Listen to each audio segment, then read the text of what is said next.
प्रारंभ में चाणक्य कहते हैं कि स्त्रियों का गुरु पति होता है, अतिथि सबका गुरु है, ब्राह्मण और क्षत्रिय और वैश्य का गुरु अग्नि है तथा चारों वर्णों का गुरु ब्राह्मण है। आगे समझाते हैं कि जिस प्रकार घीसने, काटने, आग में तापने, पीटने, इन चारों उपायों से सोने की परख की जाती है, वैसे ही त्याग, शील, गुण और कर्म, इन चारों से मनुष्य की पहचान होती है। भय से तभी तक डरना चाहिए जब तक भय आए नहीं। आए हुए भय को देखकर निशंक होकर प्रहार करना चाहिए, अर्थात उस भय की परवाह कभी नहीं करना चाहिए। एक ही माता के पेट से और एक ही नक्षत्र में जन्म लेने वाली संतान समान गुण और शील वाली नहीं होती है। जैसे बेर के कांटे, सभी बच्चों का स्वभाव अलग अलग होता है। भले ही वे जुड़वा पैदा हो, बेर के पेड़ पर फल भी लगते हैं और कांटे भी। यह ईश्वर की विचित्र लीला है जिसे समझना सरल नहीं। जिसका जिस वस्तु से लगाव नहीं है, उस वस्तु का वह अधिकारी नहीं है। यदि कोई व्यक्ति सौंदर्य प्रेमी नहीं होता तो श्रृंगार शोभा के प्रति उसकी आसक्ति नहीं होती है। मूर्ख व्यक्ति प्रिय और मधुर वचन नहीं बोल पाता और स्पष्ट वक्ता कभी धोखेबाज या धूर्त या मक्कार नहीं होता है। साफ साफ बोलने वाला कड़वा जरूर होता है पर वह धोखेबाज नहीं होता है। मूर्खों के पंडित, दरिद्रों के धनी, विधवाओं की सुहागिनें और वैश्याओं की कुलधन रखने वाली पतिव्रता स्त्रियां शत्रु के समान होती है। यह सांसारिक नियम है कि मूर्ख व्यक्ति पंडितों से ईर्ष्या करते हैं, निर्धन व्यक्ति धनिकों से ईर्ष्या करते हैं। वैश्याएं धर्म का पालन करने वाली पतिव्रता स्त्री से ईर्ष्या करती है और विधवाएं सुहागिनों को देखकर अपने भाग्य को कोसती रहती है। यह एक स्वाभाविक प्रक्रिया है। दूसरों को सुखी देखकर कोई सुखी नहीं होता है। आगे समझाते हैं कि आलस्य से अध्ययन कभी ना करें क्योंकि विद्या नष्ट हो जाती है। दूसरे के पास गई स्त्री बीज की कमी से खेती और सेनापति न होने से सेना नष्ट हो जाती है। आगे चाणक्य समझाते हैं कि विद्या अभ्यास से आती है। सुशील स्वभाव से कुल का बड़प्पन होता है। श्रेष्ठत्व की पहचान गुणों से होती है और क्रोध का पता आंखों से लगता है। धर्म की रक्षा धन से होती है। विद्या की रक्षा निरंतर साधना से होती है।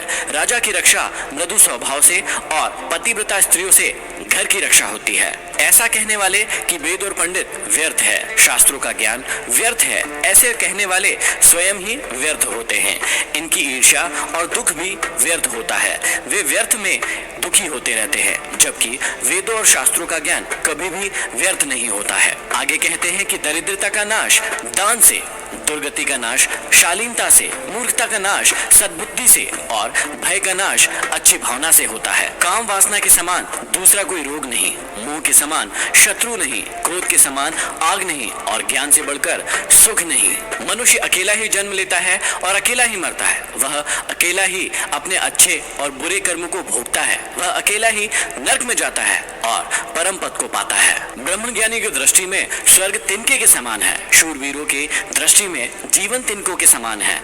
इंद्रजीत के लिए स्त्री तिनके के समान है और जिसे किसी भी वस्तु की कामना नहीं है उसकी दृष्टि में यह सारा संसार तिनके के समान है। उसे सारा संसार क्षणभंगुर दिखाई देता है।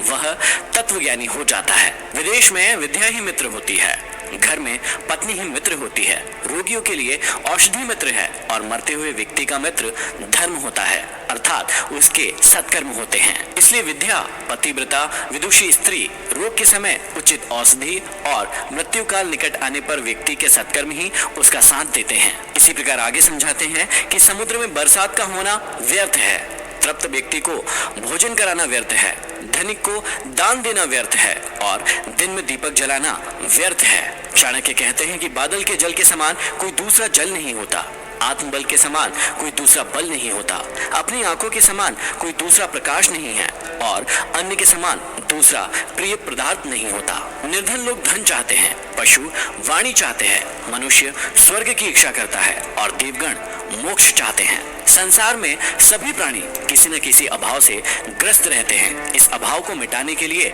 वे प्रयत्न करते रहते हैं। प्रायः जिस प्राणी के पास जिस वस्तु का अभाव होता है वह उसी को पाना चाहता है। सत्य पर पृथ्वी टिकी है, सत्य से सूर्य तपता है, सत्य से वायु बहती है। संसार के सभी पदार्थ सत्य में ही निहित होते हैं। यहाँ सत्य की महत्ता का प्रतिपादन करते हुए आचार्य चाणक्य कहते हैं कि यह समस्त पृथ्वी, हवा की गति, सूर्य की तपिश और संपूर्ण ब्रह्मांड सत्य में ही समाया हुआ है। सत्य के द्वारा ही सारा ब्रह्मांड चलाया जाता है और कहा भी जाता है सत्यम शिवम सुंदरम, अर्थात सत्य ही सबसे बड़ा धर्म है, सत्य से बढ़कर कुछ भी नहीं है। लक्ष्मी अनित्य और अस्थिर है, प्राण भी अनित्य है और जीवन भी अनित्य है। इस चलते फिरते संसार में केवल धर्म ही स्थिर है।